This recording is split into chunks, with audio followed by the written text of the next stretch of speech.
huwag kang matakot, Maria, sapagkat kinalugdan ka ng Diyos. Kung kaya't ikaw ay nagsisilang ng isang anak na lalaki, at tatawagin mo siya sa pangalang Jesus. Siya ay magiging dakila at tatawagin anak ng kataas-taasan. Ngunit, paano ito mangyari? Gayong, wala pa akong nakakatali.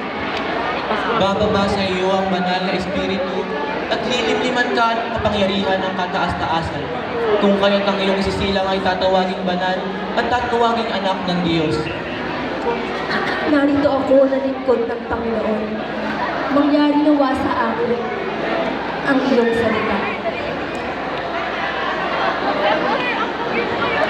Nang magkita si Maria at Jose, siya ay nag-aalinlangan at nangangamba kung paano sasabihin sa kasintahan ang winika ng anghel.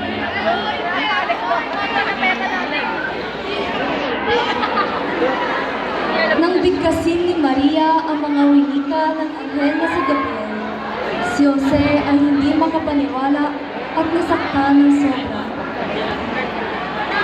Sandali man. Ano ang ibig sabihin? Hindi mo maintindihan ang mga sinasabi. Si Jose na kanyang asawa ay lalaking matuwid at hindi niya ginusto na mapahiya sa madla si Maria. Kaya nagpasa siyang paalisin ng lihim si Maria. Samantalang iniisip niya ang mga bagay na ito, narito ang isang anghel ng Panginoon ang nagpakita sa kanya sa isang panaginip.